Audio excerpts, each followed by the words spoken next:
Greetings, Word Horde. We're here with an exciting option for you. A version of our podcast without any ads. That's right. No advertising interruptions, just the content you love, ready to go in your favorite podcast apps like Spotify and Apple Podcasts. It's another way to support the show, ensuring that we keep bringing you the word stories and language explorations that you love. Try it at waywardradio.org/ad-free. And it's affordable. For just a small subscription fee, you can enjoy A Way with Words uninterrupted, except by us. Plus, it makes a great gift. Know somebody who loves language as much as you do? Give them the gift of words. Easy to sign up, easy to enjoy. It's the same A Way with Words, just streamlined for your listening pleasure. Go to waywardradio.org/ad-free. Support us, support the show, and enjoy an ad-free listening experience. waywardradio.org/ad-free. Thank you. You're listening to A Way with Words, a show about language and how we use it. I'm Grant Barrett. And I'm Martha Barnett. On our Facebook group, Fred Rosen of Boynton Beach, Florida, raised an interesting question about the language that people use to talk about their age. Mm-hmm. His cousin calls himself 50 plus. He says, I was 50 years old for one day, and now I'm 50 plus. Just one day, I was 50. But people are going to think he's 59. Really? If he's under 51, then he's cheating himself out of some really good years there. When you're a kid, those individual numbers mean a whole lot, yeah. right? Yeah, and even the numbers in between. You know, I'm 4.5, I'm 5.5. Yeah, my son counts the months, partly because the birthday's at the end of it, and he knows that gifts are coming. But yes. Oh, does he? Okay. But then, you get to a certain age and you just say your regular age, or at least I have, and then you get a little bit older, and you sometimes start to fudge it, or you forget. Do you literally forget your own birth? I have to stop and think, well, how old am I? And a lot of people chimed in on this discussion. Bruce Lundak said, when I turned 50, my friend welcomed me to the 600-month club. Oh, that sounds depressing. Julie Todd said, I'm 42, but I say I'm 29 plus shipping and handling. I like that one a lot. That's great. And Randy Barber said, a friend of mine is currently celebrating the 40th anniversary of her 30th birthday. So I think that means she's about 70. Jack Benny did that, right? Well, that's funny that you mentioned that because people were saying I'm Jack Benny plus whatever. Yeah, 39 plus, yeah. Jack Benny was 39 for something like 30 years. Oh, is that right? Yes. Okay. And it was a long-running joke, yeah. Yeah. Do you fudge your age at all? Never. No. The same reason I don't like have a comb over or put plugs on my head. I'm bald. This is me. I'm the age that I am. It is what it is. It is what it is, yes. Well, if you have an interesting way to refer to your age, we'd love to hear about it, or we'd love to hear your questions and stories about any aspect of language. The number is 877-929-9673, or send us an email. That address is words@waywardradio.org. Hello, you have A Way with Words. Well, hello. This is Diane calling in snowy northeast Iowa. Diane, what can we do for you today? Well, I called regarding a word. It's the word kitchen. Over the last few years, I've been thinking about, the living room's the living room. The entry room's the entry room. The dining room's the dining room where you dine. The bathroom, you take a bath. The basement's the base of the house.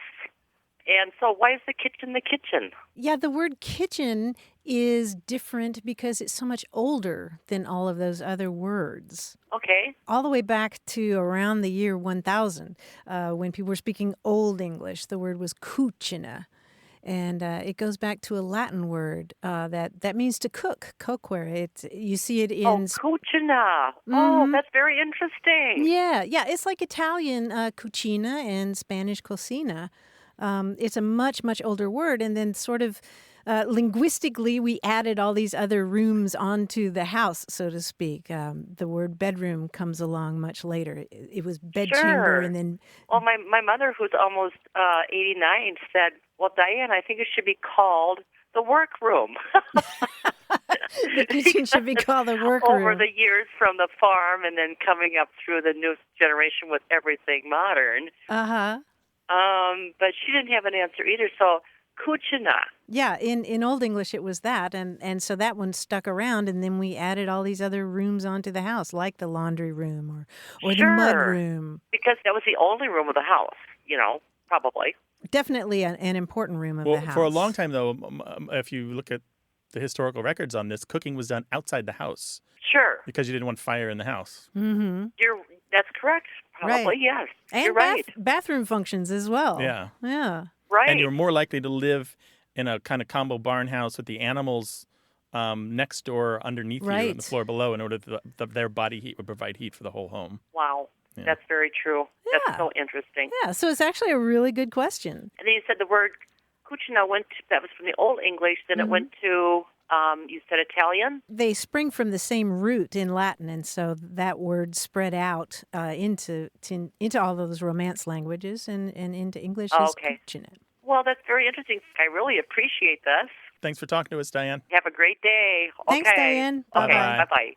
877-929-9673. Email words@waywardradio.org. Hello, you have a way with words. Hey, this is Jennifer in Atlanta, Georgia. Welcome, Jennifer. What's going on? Well, I was curious about the welcoming words, a.k.a. hello. We say hello or hi, or in the South here we say hey. Mm-hmm. It's taken a little differently if you say hey in Philadelphia or Boston. So I was thinking about that, having moved a lot as a kid, but I was also wondering about the changes to that greeting over time, because my grandmother, who grew up outside of New York City in New Jersey, told me a story when I was young about how her mother or her grandmother would not say hello because it had the word hell in it. Oh, yeah. And they, in fact, would say heyo instead. Uh-huh.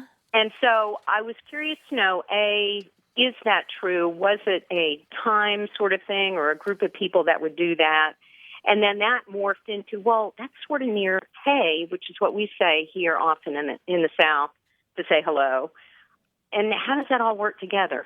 I have heard people propose, instead of saying hello because of the hell, to say heaven-o. I've heard them say it. You have? Yes. Like, yeah. you've actually been greeted by people? Well, no, I've heard them say it like in a church where they wouldn't say hello. It was a Pentecostal church that I was visiting, yeah. Mm-hmm. They said heaven-o. They wouldn't say the word hell. Oh, my goodness.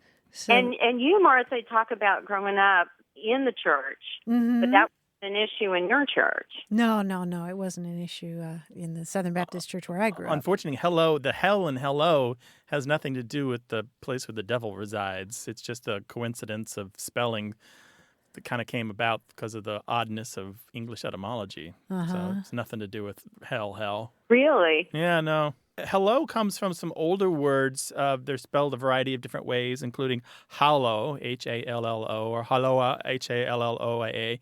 And there's a variety of these shouts that are used in naval contexts or in hunting, for, like fox hunting, that sort of thing, or that are used just to get someone's attention. We have a huge number of words in the Germanic languages that are surprisingly similar to each other, that all look kind of alike and all sound kind of alike and all are spelled kind of alike. And it's the same story for hey. Anybody who knows Swedish knows that hey is a fairly standard greeting in Swedish, H-E-J. And it looks a lot like our hey and it sounds like our hey, and it is related perhaps 1,000 or more years back. Unbelievable. Yeah, so we have a ton of these, and all of these words like ho and oi and yo, and a lot of these, you can see the similarities here. A lot of them, they don't have hard consonants in them, right? A lot of them are really easy to say, and they're very easy to shout. Hi, howdy. Hi. Well, howdy is short for how do you do. But and they're all breath exhalations, too. Right, they're literally exclamations, right? We exclaim them with our full force of our lungs, or we can if we wish. Yeah, I'm thinking of Spanish, too, which the word starts with an H, although it's hola, you don't pronounce the H. Mm-hmm. Interesting. Pretty cool, right? Yeah, well, always. Well, thank you all very much. Our pleasure. Thank you for calling, Jennifer. Y'all take care. Okay, Bye. you too, Jennifer. So, yeah, the hey and hi, that kind of utterance exists in very similar forms in dozens of languages across the world, and they're not etymologically connected necessarily. Some of them may be, but most of them are independently derived because it's a natural sound for a human to make. For me, hey is really warm. I've heard Hey. people say, Yeah. it's not so warm elsewhere, but I find it really warm. Hey. Yeah, I meant to ask Jennifer about that, where somebody thought it was kind of rude. Yeah. Is it a thing you say that when somebody offends you, like, hey, you're stepping Hey. on my toes, Right. or hey, that's my seat. Yeah, no, I think it is really warm. Let us know your thoughts about language, 877-929-9673, or send them in email to words@waywardradio.org.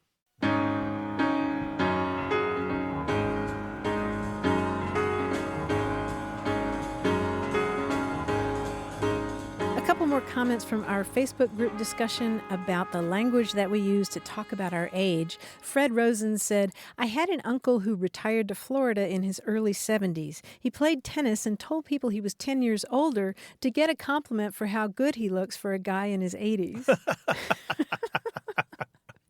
And then Bob Allen wrote, sometimes instead of giving a number, I say, I'm not old. I've just been young for a really long time. There we go. That's a good attitude, man. That's the attitude. You can coast a couple decades on that attitude I know, right? easily. It's true. 877-929-9673.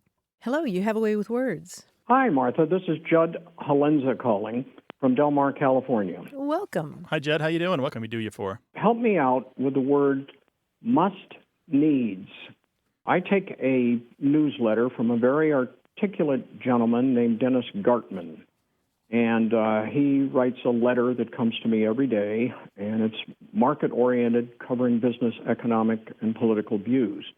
He occasionally uses the word must needs in various sentences, such as we must needs pay attention to the Brexit vote, for example. Mm-hmm. And it just seems very superfluous to me. This is a really rare phrasing, and it just basically means must by necessity. It's kind of like saying, it's not that we must because I think we must, it's that situation and the world requires that we do it. So we must by necessity.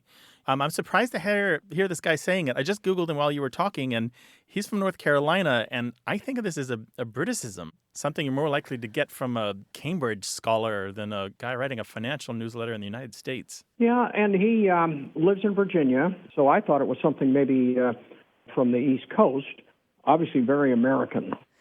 Yeah, I don't think of it as American versus British as so much as just sort of archaic. And it's the kind of thing that when I've heard it in real life, it's been with sort of a wink, oh, we must needs do this. So somebody puts on an air of propriety and formality to use that word. Yeah, is that part of the tone of his writing at all in this marketing newsletter? No, it's actually quite the opposite. This is him being very serious, and I think goes back to your definition where we really do need to pay attention to what he's saying. What's interesting here is that this may surprise you that needs is not a plural noun in this phrase. It's actually an adverb.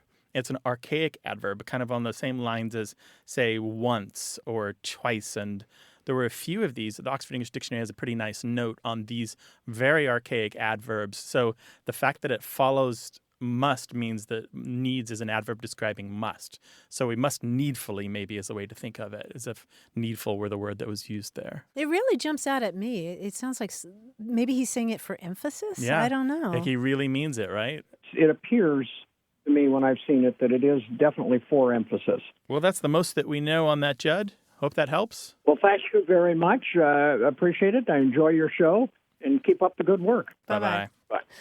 877-929-9673.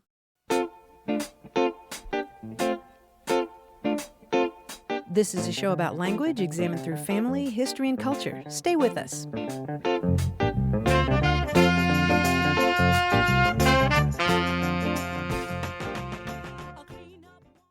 Got a minute? We need your help. Head over to gum.fm/words and share your thoughts in our quick survey. Your feedback matters. It's the backbone of our show's success. Thanks for making our show even more successful. That's gum.fm/WORDS. Thank you. You're listening to A Way with Words, the show about language and how we use it. I'm Grant Barrett. And I'm Martha Barnett, and joining us right now from all the way in New York City is John Chinesky, our quiz guy. Yo, John. Hey, yo, Martha. Hi, Grant. What is up? Well, I am preparing, believe it or not, it's a little soon for this, but I'm still doing it. I'm preparing for the National Puzzlers League convention this summer. This year it's in Boston, and I'm boning up on the NPL puzzles, what we call flats, and I thought I'd do a little puzzle about some of the puzzle types we use. Oh, boy. Now, I know whenever I get the NPL in here, it's always a little tricky. Now, I may have mentioned that among the puzzle types the NPL uses, there's one called a false derivative. That puzzle usually applies the relationship between two words to two other words that use a different relationship. Like, for example, if the plural of mouse is mice, then the false plural of spouse is spice. Right, so that's what we call a false plural. Now, there are many, many different kinds of falsities. Let's try a few, okay? All right. All right, I'll give you an example and then a clue to the falsity. For example, if I was going to use what we just used, there's just one mouse but many mice. I have a blank, but a bigamist has blank. Okay. Got it? Gotcha. Okay. So, if you sit and think, you will eventually have thought. Should your leaky dinghy blank, you can say it has Sauce. Sought. Yeah, sink and Well, sought. sink and sought. Yes, that's a false past tense. Well done. You may be smart, but I am smarter. Brooklyn may be blank from here, but Montauk is even blank. Oh, I see. East and Easter. Yes, Brooklyn is east of here, but Montauk is even easter. False comparative. Gotcha. Very good. Very good. My right shoe is tied. My left shoe is now retied. When I commute to work, I take the blank there, and then I blank back home. Rebus. Yes. Bus and rebus. That's nice. Bus and rebus, a false reiterative. I'll use this lever to get some leverage. Oops, I'm naked. Better put on some blank so that I'm wearing some blank. Some clothes. So you're wearing clothage? No. Think of another word. Pants. Pantsage. The first one's a four-letter word. Jeans and jeanage? No. Garb and garbage. There we go. Yes, Garb and very garbage. good. Garb and Nice. garbage. That acrobat is very, well, acrobatic. And check out my blank farm. Tiny and busy, these insects are certainly very blank. Ant and antic. Yes, ant and Antibiotic. In case you're sick, yes, use those ants. False adjective. There's no color in this photo, so I'll colorize it. I want my electric keyboard to sound like a church blank, so I'll touch the button that will blank it. Organize it. Organizing. Organ and organize. Organ and organize, right. A false verb, right. Why, that little imp is so impish. Your wordplay is somewhat like a blank. It's very blank. Your workplace somewhat. Pun and punish. Yes, your pun is somewhat like, your wordplay is somewhat like a pun. It's very punish. Oh, pun-ish. Right. So true. So true. You guys, I really should think about joining the National Puzzlers League. You have fun like this all the time. I would love seeing my name at the bottom of the list when the scores are posted. I'd be like, there he is. I always know where to find myself. Last There position. you go. So that was a flat. These are kinds of flats. Yeah, usually a flat is a little verse. Usually, mine didn't rhyme, at least not all the time, but flats usually rhyme. And at the beginning of the flat, you get what kind of wordplay is involved in the flat. And these are all what we call false derivatives.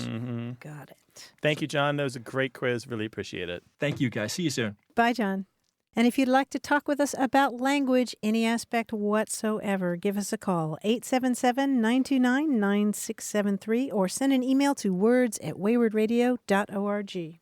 Hello, you have a way with words. Yeah, hi. Hi, who's this? My name is Suhail Rahim. Welcome to the show, Sohail. I'm calling from the Dallas-Fort Worth area, and actually, I have a mystery that I've been trying to solve for the last 45 years. Oh, wow. I used to be at a boarding school in England in the early 70s, and we had a German exchange student who came over from Germany. And one night, all of us were sitting around telling jokes and riddles and so on. And after a while, this German guy says, I want to ask you something. So we said, fire away. And he said, what's the difference between a frog? And we said, okay, what's the difference between a frog and what? He said, no, what's the difference between a frog? And he repeated that a couple of times. So obviously none of us knew what he was talking about. So he said, I'll give you the answer. And he said, the greener it is, the faster it swims. So again, that didn't make any sense to us. And we asked him a couple of times to try and explain it, but obviously something was getting lost in the translation. So that's where it basically ended. But I'm sure there was something in German, some expression in German that made sense. But in English, obviously, we couldn't understand what he was talking about. So I'm trying to look for an answer for that. So the joke is, what's the difference between a frog? And then the answer is, the greener it is, the faster it swims. Right. Right, and it doesn't make sense. Absolutely. So that's all I know, and I'm trying to find the answer to that. You know what's funny about this is that it's part of a whole genre of German jokes. One of these is called an Anti-Witz, which means anti-joke, and they're just these ridiculous jokes.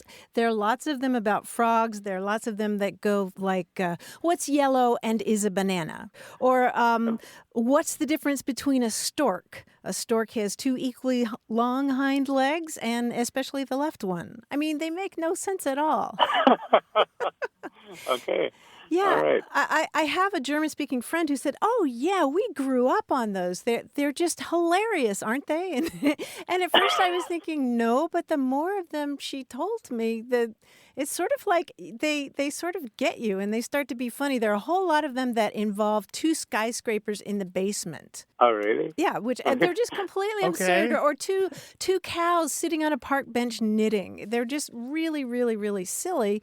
And I don't know what it says about the German national character, but these kinds of jokes are really popular among German speakers. So it wasn't a joke that his schoolmate made up. It was something that came from the whole German culture. Yeah, that's a classic, the one about the frog. Oh, that's amazing. I mean, obviously, I've been trying to understand it for the last 45 years, and I've told so many people about it, and we all ended up laughing because it's just so ridiculous. And I mean, I didn't know the background to this, but now it makes perfect sense. Exactly. Well, that's exactly it, that they're just so ridiculous. Like, here's another one. Two men walk across a bridge. One falls into the water.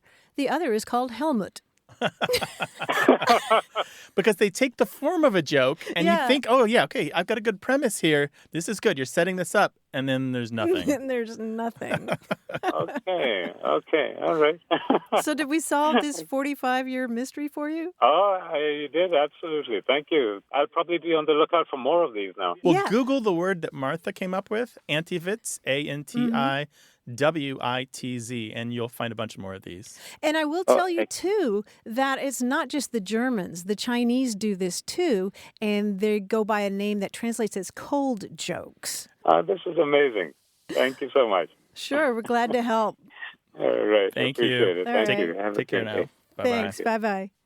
Do you want to hear a Chinese cold joke? Yes. So this is like the equivalent of the German Anti-Witz. Yeah. Right? It goes, a steamed bun was walking down the street one day, and this steamed bun got hungry. So he took a bite of himself, and then he was a steamed stuffed bun. It's so stupid. It is dumb. It's so stupid. But interestingly enough, in China, if somebody tells you a joke like that, a cold joke like that, you're supposed to act as if it's cold. You're supposed to shiver or say, whoa, there's a cold wind blowing. Oh, interesting. Isn't that cool? Yeah, that is cool. Yeah. Tell us your cold jokes, your Anti-Witz jokes, your weird non sequitur jokes. 877-929-9673, or send them an email to words@waywardradio.org, and we'll try to share some of them on future shows.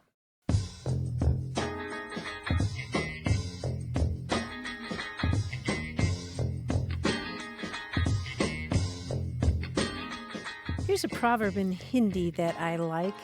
It translates as, one who knows no dance claims that the stage is tilted. Oh, is this a little bit of sour grapes? Yeah, You decide the thing you can't have must be bad anyway. Mm-hmm. That's what you're not good at. Or you're outsourcing the blame. It's not that you don't really know how to dance. It's that the floor is tilted. Or you've had it too many. Right. This dance was rigged. 877-929-9673, or talk to us on Twitter at WAYWORD. Hello, you have a way with words. Hey, how you guys doing? Doing well. Who's this? This is Otura Moon. I'm calling from Northern California, Humboldt State. Welcome to the show. What can we do for you? Well, I had a question about a word that I want to say I heard it on maybe like a news program recently dealing with the elections. They were talking about, I guess, maybe why we didn't get the straight shot from the media or why the media dropped the ball, et cetera. And I heard somebody say a creative class. I just didn't know who they were talking about. So, yeah, I think they use it in the terms of trying to describe people inside of the media or something, to deal with a group of people that were somehow this creative class. I didn't know if does it work in the way that the working class works? Is it upper class, lower class? Who is the creative class? I've never heard that term. That's a really good one. There's a book called The Rise of the Creative Class, published in 2002 by Richard Florida, where he popularized this term and kind of came up with this description, which includes people who are creative and innovative in their work by necessity, let's say engineers and people working in tech and even artists, of course, people who obviously think of as creative, and also the group of people who work in knowledge-based industries, so people who maybe work in data mining or data analysis, or even journalists obviously would be included in knowledge-based industries. And together, his premise is that where you see these clusters of people in the creative class, you tend to see thriving economies and you tend to see what the future is going to look like. And he's published a couple other books since and drastically revised his first book to accommodate new information and criticisms and other things. But in general, his theory has found to hold some water. You do tend to find that group of people, as he described them, in these places in the United States that look like what we're all going to become. Okay. And so that means not people who work in the manufacturing, unfortunately, and not people who tend to work in these agrarian jobs, which are rapidly disappearing or becoming corporations and not family-run businesses. Yeah, which do require creativity, but not the level he's talking about, where right. you create something not just for yourself, but you create concepts, ideas, systems that will spread like a meme to the rest of the world and become the new way of working. Right, and I remember when Florida's book came out, and all of these city officials all over the country were reading it and trying to figure out how to attract the creative class to their cities with progressive legislation. How can we pass laws that will draw these people to our urban centers? And some places have done it. I was studying urban planning at the time, and the book was handed around like crazy, and people were talking about his ideas. And again, there are obviously some criticism. There's no idea that goes unassailed, right? But in general, it's only been 15 years or so, but it's kind of been very predictive of what has turned out to be true again and again and again. The other thing that he said in the book, which is an important part of it, is that creative types, and again, remember, it's more than just artists and musicians. They tend to cluster together. They want to be near each other. So that's part of what's happening. We can see that in migration patterns. Okay. Well, cool. Thank you so much for your call. Really appreciate it. Hey, thank you guys so much. You guys are doing the Lord's work. I really appreciate the show. It's a lot of fun. Take care now. Thanks a so lot. much. Bye-bye. I remember reading this story in the New Yorker years ago about the creative class in Detroit back when Motown was a huge thing. And it was just this amazing critical mass of people in the same in the same neighborhood. Right. Aretha Franklin, Billy Davis, all those people right there in one small place. And just what a yeasty creative environment that can be. Just all kinds of things bubbling up. You are the catalyst for the person next to you, and they are your catalyst as well. Exactly. Right? We both would love to live in an environment like that. Let's go find one, shall we? Well, I think this studio works. One thing to say about creative class is Richard Florida may have popularized the term with his 2002 book, but he didn't coin it. It's at least 100 years old, though its meaning has been changed over the years. Yeah, it's been around for a while. Call us to talk about the terms that interest you, 877-929-9673, or send an email to words@waywardradio.org.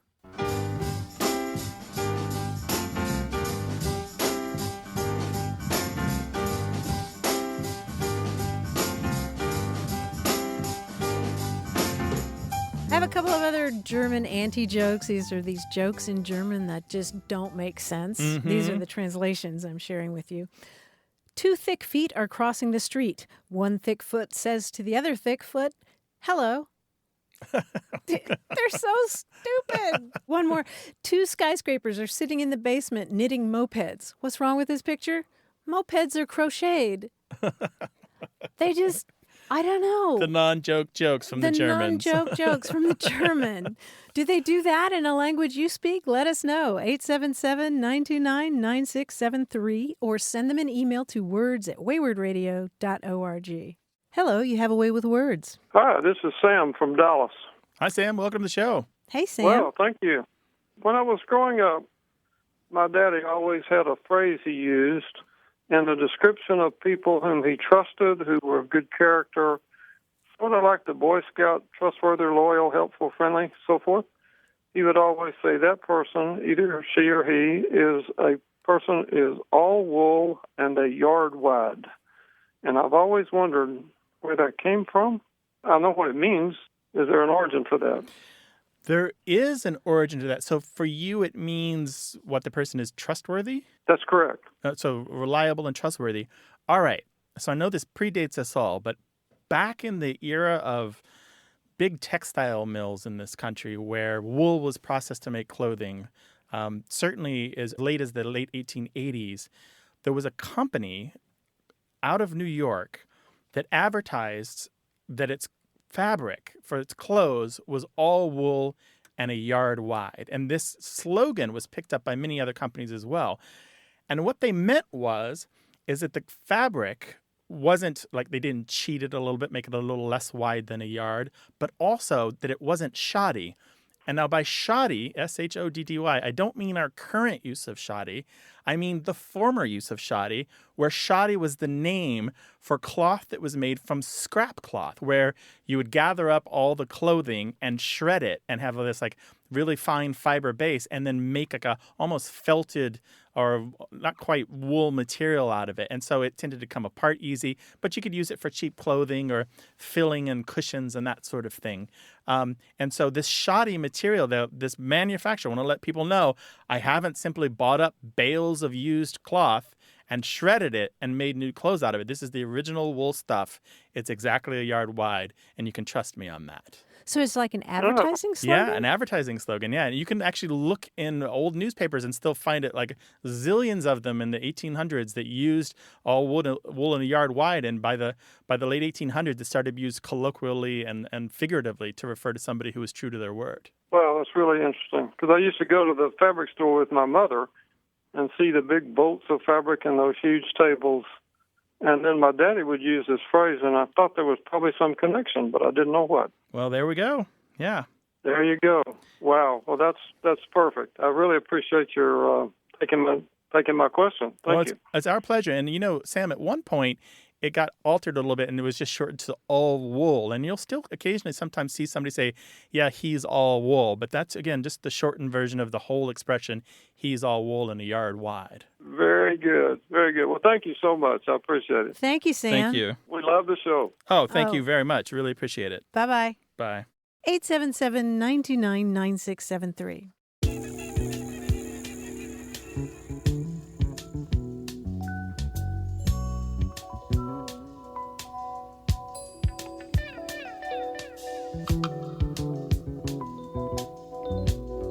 Here's a sweet little term from Appalachia, handful of minutes. Can you guess what a handful of minutes is? A short while, maybe?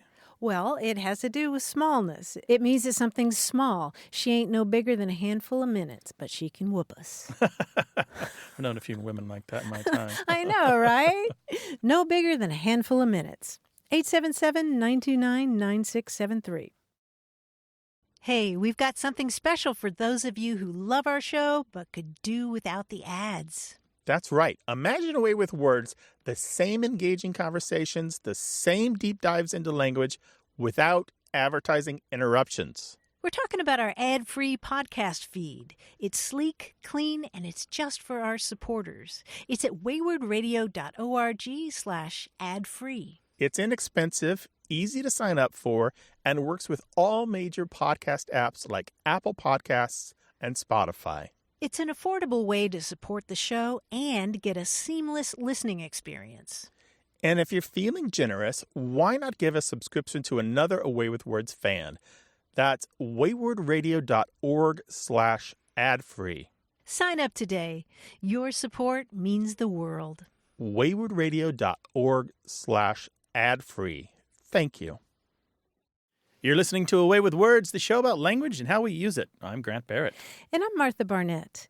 The ancient Greek historian Herodotus once wrote about a tyrant who lived in the late 6th century BC.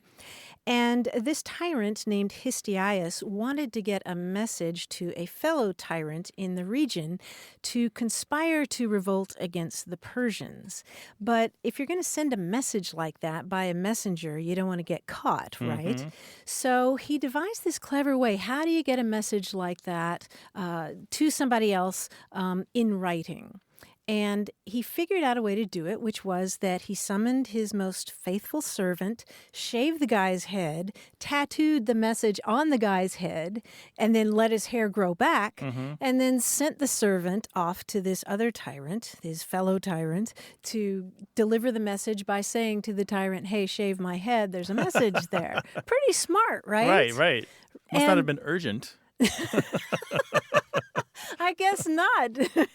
But I thought that was a really cool story, and it turns out that there's a term for this kind of covered writing. Oh, interesting. And that is steganography. Oh, I know that word. I figured you would. I was going to point out that it comes from the Greek word steganos, which means covered and is related to the name of the dinosaur that's covered. Stegosaurus. Exactly. And scale, or plaques almost, right? Yeah, those bony plates. Stegosaurus and steganography. But I figured you would be familiar with modern-day steganography. Yeah, so this is a method of encoding a message into something that looks innocuous. Typically, you include it in an image where you just say, oh, that's a really beautiful landscape that you've sent me here. Why did you send me a picture of a mountain lake? I have no idea. But when you decode it with the right software, it will deliver the message that was hidden inside the bits and bytes all along. Exactly. Or you can just make it really, really small, and then the person enlarges the image. Or you and I have talked before about how if you're building a website, you can hide text on the website if the background is white. And the text is white. Yeah, you use a font and color it white, then it's invisible till you mouse over it. And some puzzle sites do this as well, just so that they can have the question on the page and then you highlight on the screen to see the answer. Oh, very that's easy way to do it without any extra code. steganography. Yeah. Interesting. Yeah, the image steganography, you can actually practice it yourself. Just Google around. You'll find some software out there, and you can have fun sending secret messages to your friends. And it's cool. Also, the bad guys use it so for what that's worth, but you don't have to be a bad guy to do it. Interesting. I knew you would know the word steganography. Sure. This is a show about words and language and how we talk to each other and apparently how we send ciphers back and forth. Give us a call, 877-929-9673. Talk to us on Twitter at WAYWORD or send us an email to words@waywardradio.org. Hello, you have a way with words. Hello, Martha. How are you? Hi, I'm doing well. Who's this? My name is Jim. I'm calling from Ypsilanti, Michigan. Well, welcome to the show. How can we help you?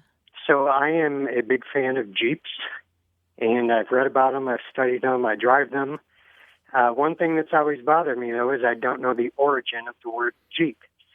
So there's a big controversy over how the vehicle itself came to be called Jeep. But apparently the word was in use prior to that, especially in military circles, to mean anything untested. But I don't know the origin of the word, so I was just wondering if you and Grant might be able to help. Boy, howdy, can we? Yes. So there's a controversy about Jeep. I mean, how serious can this controversy be? So some people say it comes from a slurring of the initials GP, which would stand for government, and P meaning an 80-inch wheelbase vehicle. Other people say it comes from Eugene the Jeep, which was a cartoon character from Popeye. Other people say it was just a slang term that a test driver for Willis Overland came up with. So there's some controversy over that, but it was apparently in use, like I said, to mean, especially in the military, anything untested. So let's break this all down as quickly as we can, because it can get complicated. The GP origin is not believed by any lexicographer or etymologist who works in historical language or in military language. So GP, nor me, as an acronym, is not, as far as I'm concerned, the origin of Jeep, Jeep.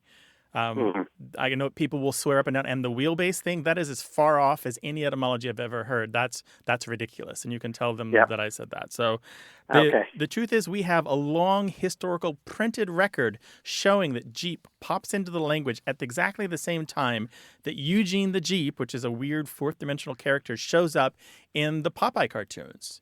We see it show up there, and he goes, Jeep, Jeep. That's all he ever says.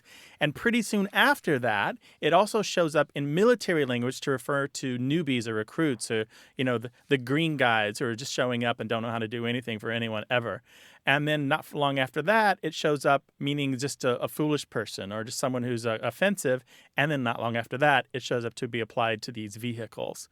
And the thing is, there's so much overlap through all these uses, it perfectly characterizes how new words enter language. There was always, at the beginning, this kind of scattered period where people are kind of using it a little differently from each other or using it in ways that they're not sure about, but they're trying their best to get it right. And I see this in the printed record exactly here. So in my opinion, and it's backed up by the work of lexicographers like John Leiter, who worked on the Historical Dictionary of American Slang and did all the field work for this, it does come from Eugene the Jeep, and it was just floating out there in the ether, used for a wide variety of things, and ultimately came to be applied to this really useful four-wheeled vehicle. And so there's no historical record of it being used prior to that, like in the World War I era? No. We find it as early as 1936, but not as far back as World War I. If there are uses of Jeep referring to a vehicle in World War I will be astonished, and I would love to see those because it will overturn a lot of information that we have in our standard slang lexical works. Thank you so much. I appreciate that. That will give me the hands up in a lot of arguments I've been having. So, thank you. Well, that's what we're here for. By the way, if you want the background on all this, just go to your library and look for the Historical Dictionary of American Slang, and you will find a lot of information, printed records recording the citations of this word being used in all these different ways. Great. Thank you so much, Grant. I appreciate it. Thank you, Martha. All right. Thanks for calling. All right. Have a good Thanks, day. Jim. Okay. Appreciate it. Take care. Bye-bye. Eugene the Jeep. Now, see, the GP thing was something I grew up hearing again and again. Yeah, but the thing is, those false etymologies do that. They fly I know, around, and they're right? easy to remember. Exactly. But That's what I was going to say. funny how often they're wrong. Like the easy thing that somebody told you, you're saying to yourself, well, how could this fourth-dimensional little character that says Jeep, Jeep apply to this vehicle? Mm-hmm. They were known to be really unruly, like riding a Bronco that they bounced all around, right? Riding in one of those original Jeeps was not a smooth ride. They were difficult to control. They were open on the sides and the top sometimes. They got you from A to B, but not much else. Okay, and the cartoon character was like that? No, he was fourth dimensional. He would pop up here and there and do all this stuff. You have to go, he's very hard to explain, to find those almost like outer space character popping up in a time in American history where you're like, wait, we actually thought about fourth dimensional characters and Popeye of all places? That's weird. But yeah, he was there. I have my Saturday night all planned out now. I'm going to read up on that. 877-929-9673 is the number to call to talk about language, or send us an email. The address is words@waywardradio.org.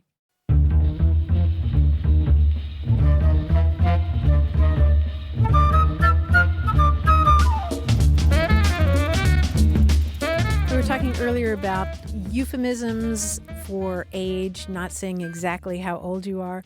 Jan Tavares wrote on our Facebook page, "It's not quite the same, but my mother-in-law says her grown children are from her husband's first marriage to her." I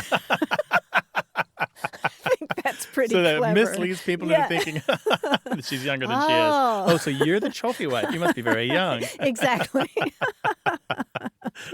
That's nice. 877-929-9673. Hello, you have a way with words. Yes, hi. My name is Jennifer Strauss, and I'm calling today from Traverse City, Michigan. Hi, Jennifer. How you doing? I'm doing really well. How are you guys doing?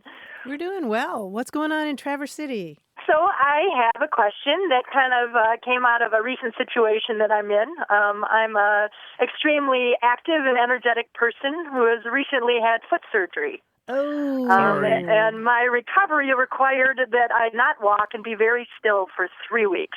Wow. Friends who know me really well have been calling and asking me how I'm doing. and I find myself telling them that I'm going a bit stir crazy.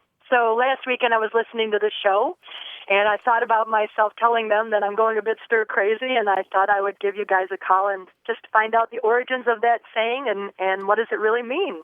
Oh, gosh. Well, our sympathies, first of all. Mm-hmm. So now you're bionic, right? Oh, yeah, no, I'm bionic. Yeah, it was surgery due to triathlon, extreme triathlon for many years. It sort of did a number on one of my feet. So I'm very grateful to have this done so I can get back out there again. Oh, wow. So Martha, she's super athletic, Yeah. and she's stuck at home for 3 weeks, Yeah. and she's stir crazy. Oh, gosh. That's just awful. I really feel for you, especially if you've been so active before. Well, I'm wondering, when you're sitting around there thinking about the term, do you have any theories that come to mind about why it might be stir crazy? Until lately, I'd never really thought about it. Well, where did that come from? Some origins have to be in reference to people who have been trapped inside or not able to move a lot. But the stir part, didn't understand, and certainly don't want to use the crazy part to offend anyone, you know what I mean, in terms of mental health or whatever. Right. So I just wondered about, the origins. So trapped inside and not able to move a lot. Indeed. Well, that would make a lot of sense. I know for years I thought it just meant you were wanting to stir. But you couldn't stir, Yeah. Yeah. But it doesn't have anything to do with the verb, actually. Right. Stir is an old word that means prison. Oh, my goodness. Yeah, there it is. If you're in the stir, you're in prison. Yeah. There it is. I did not know that. Doing a dime in the stir. Very interesting. Yeah. So being locked up in prison and feeling that, oh, my goodness, there it is. Very interesting. Yeah, it's a term that may go back to the language of the Romani, the people who originated in northern India and kind of spread out all over the world. But yeah, stir is an old slang term for prison. Very interesting.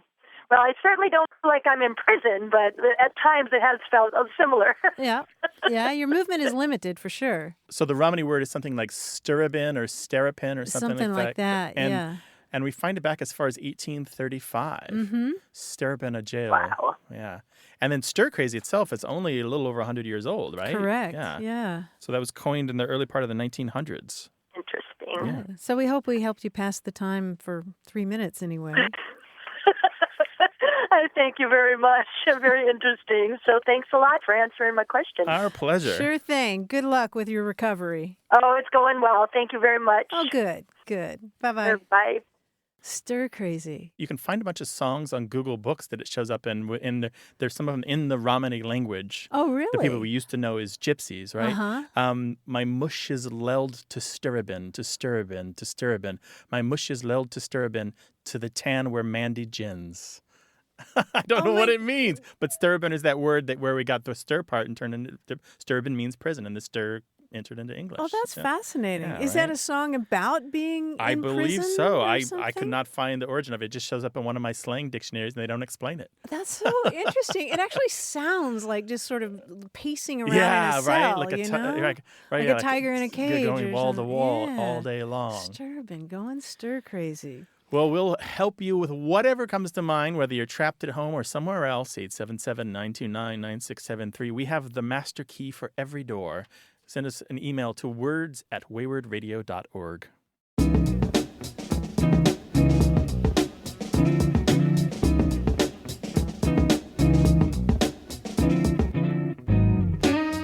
Talking earlier about different ways to fudge your age, to euphemize whatever your age is. And on our Facebook group, Suzanne McCarthy said, my mother used to say she was plenty-9. I'm plenty-9. And Tiffany Sorensen said, I have a friend who states that she weighs 120 pounds. I like that. I weigh 120. That's great. That's all you need to say, right? 877-929-9673. Hi, who's calling? This is Mark Arapastathis calling from La Mesa, California. Well, welcome, Mark. What's up? Well, I had a question about a word that my uncle, who was a colonel in the Air Force, used to use. When I was younger, he would say, it's time to get KIP, K-I-P. And I just assumed from his mannerisms and the way he was saying it, that it was time to get a nap, sleep. But I had never heard that word before or since. So I was wondering where the origin is and if that's what it means. To get KIP. Yeah, and what armed service was he in? He was a colonel in the Air Force. Was he American? Yes. Interesting. Was he stationed overseas, perhaps in the UK? He did serve during the Korean War. Interesting. I asked because a kip is really kind of almost exclusively a British term. Most Americans only know it from their reading and don't actually tend to use it at all. But it has meant to sleep or to take a nap there for quite some time. But originally, a kip was a brothel. And it comes from a Dutch word meaning a house or hut, a small house or kind of a shack. By the mid-1800s, it settles out, and a kip is either a boarding house or a place where you can just kind of rent a bed for a while, or it means a nap or a short sleep. It usually doesn't necessarily mean, a full night's sleep, although, again, like a lot of kind of less standard words, it varies depending on the source and place. Interesting. Very good. Thank you for all the knowledge. Yeah, our pleasure. So do you use the word kip? I do not. I've heard it one other time used, actually, in an episode. I was watching television. It was an episode of MASH, the television show from the 70s and 80s. Sure. And the commanding officer had used it. And it was the only other time, and it kind of, my ears perked up because I thought, I've heard that word before, but never since. Huh. So it can be both a noun and a verb, right? Let's get some kip or let's kip. That's right. Yep. I was kipping. Right. You can kip. I kipped really well last night. Mm-hmm. Got some kip. Right. Well, maybe we'll start interjecting it back into our vocabulary here in Southern California. I think that's a good idea, Mark. Thank you so much for calling. Thank you. Appreciate it. Thank you. Take Have care a good day. You too. Bye-bye. Bye-bye. Bye-bye. Kip, yeah. So originally a brothel, but brothel also had different connotations. It just wasn't a place where you found the pleasure of a lady. It was also sometimes a place where you had a room for the night, right? Yeah. And the pleasure of the Caught lady up was on a secondary sleep that benefit. you don't get. Yeah, in the barracks. Yeah, exactly. Call us with your language question, 877-929-9673, or send it in email to words@waywardradio.org. And you can also find us on our Facebook group. All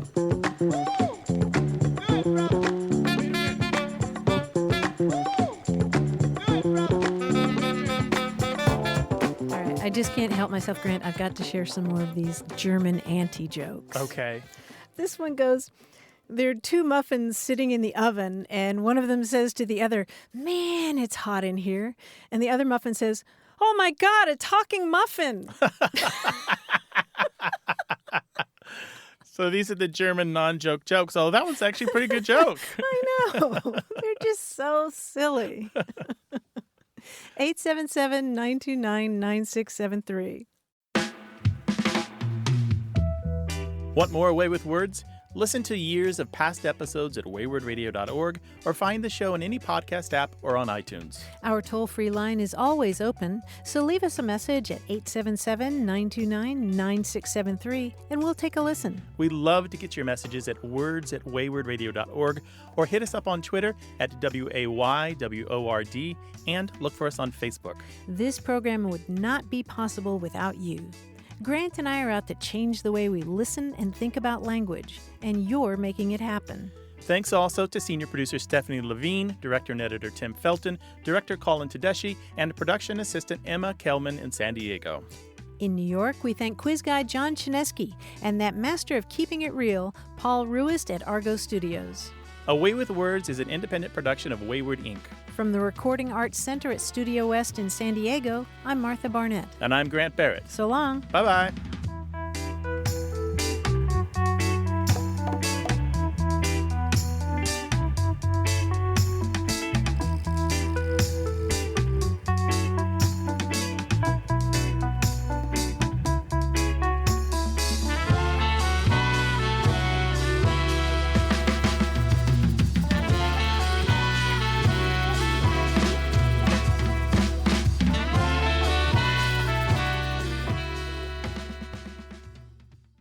Hey, listeners, we have a favor to ask. We'd love for you to fill out our listener survey at gum.fm/words. Your feedback is crucial. It's quick, and it helps us make our show even better. It shapes our show, helps us plan, and ensures we're bringing you the content you love. That's gum.fm/WORDS. Thanks for being a part of what we do. Thank you.